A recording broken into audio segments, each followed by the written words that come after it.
nobody would put out there. But we do have black people that get on the radio every day in white-owned companies, white-owned stations with white-owned sponsors that play the role of hypersexualized, hyper-criminalized male. I asked these advertisers, I say, I've got hundreds of songs a day that celebrate killing animals. Will you put them on your station? They said, no. I got hundreds of songs a day that talk about assaulting women and abusing kids. Would you put them on your station? They said, no. I said, I got hundreds of songs a day that talk about murdering blacks. Would you put them on your stations? They said, well, that depends.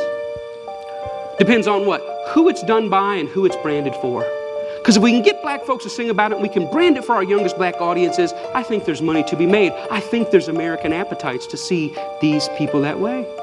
I said, how can you say that? They said, well, look, it's what these artists know. It's what they, black people, create. It's, matter of fact, our surveys say it's what they want to hear, which speaks of a sickness. How do we live in a society where somebody says, you know what, I'm inspired to write a song that celebrates murdering another person. And then a person says, I'd like to put that on my station. Another person said, I'd like to pay for it. And then there's people out here in the audience that go, I'd love to hear it, as long as it's black guys. Because even white people buy rap music, buy this type of stuff, because we know that when we want to hear about killing each other, we know who to turn to for that type of inspiration. We call it our music. We say we own it. White people buy more rap than black people. Yeah, but we're very careful to turn it down at the stoplight when other black people are there. Why? Because we know we're just pretending. For them, it's more authentic and real. I always ask the companies, what about your name? What about your brand? What about your value? And the largest radio company in the world said this: it's okay that we only have drug dealers on our black youth stations. We only have murders on our black youth stations. We support black charities. We give out water at the Martin Luther King parade. I think we've got it covered. We've bought them off. Now, people get upset, the smartest guys in the room again. You're talking about censorship. I don't believe that. I believe in free art. Make whatever you want. I believe you should make music about anti-Semitism. I believe you should make music about killing dogs. I believe in this country you should make music about bashing homosexuals and driving them behind trucks. I believe you should make music about stringing people up on trees. I believe you should make music about killing whitey. I believe you should make all that music. But I also believe that in the mainstream marketplace, people should hesitate associating their name with certain content. You know, there's certain stuff you can't buy at the store. Certain stuff you can't get on iTunes because their brand doesn't want it. But if you want to hear black people celebrating killing black people, they got thousands and thousands and thousands of those things to sell you. I don't think it's about censorship. I think it's about American cultural hypocrisy. Because here's the truth. These black entertainers, they can't sing just about anything. There's some stuff that'll get them fired, and they get dropped, and they get fired, and they get slapped on the wrist, and they get disciplined all the time. Why? Because sometimes they step over the bounds. A very famous case is what happened with Rick Ross. Rick Ross is the Mammy Two Shoes, one of the many Mammy Two Shoes of our day. He's a black entertainer in a world carved out for him, and a role carved out for him by white entertainment companies. And one day he talked about, in the middle of a song that celebrated dealing drugs and killing blacks, he made a reference to date rape. And when he made that reference to date rape, that set social media on fire. That got 100,000 petitions in 24 hours. Hey, buddy, date rape is no joke.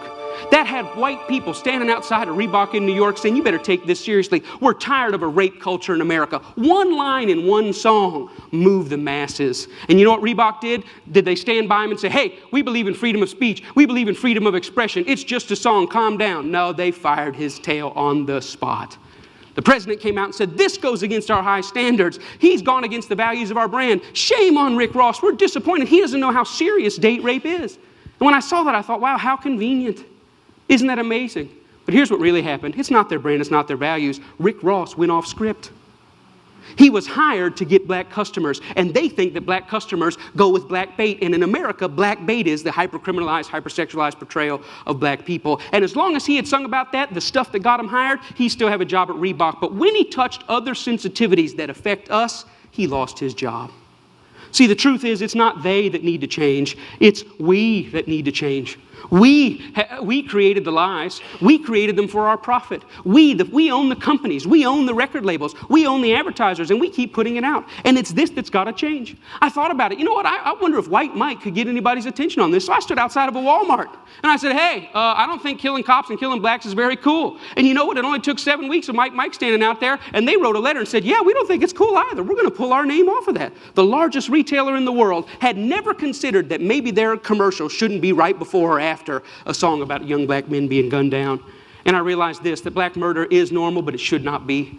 And I realized the importance at the coffee table, at every headline, every pastor's gathering, every family gathering to say, you know what, these black lives matter. It's not just another black kid. These are human beings. I'm doing my best in every way, shape, and form. Talks like this everywhere I can go to say, you know what, I was born in a world where black murder was normal. My kids were born into a world where black murder is normal, but I don't want to die in a world where black murder is normal. Am I 5 years or 10 years away? I don't know, but I'm screaming as high as I can. Let's feel this pain and let's lift our voice to tell the lies. They are not criminals, they are not deviants, and their lives are just as important as ours.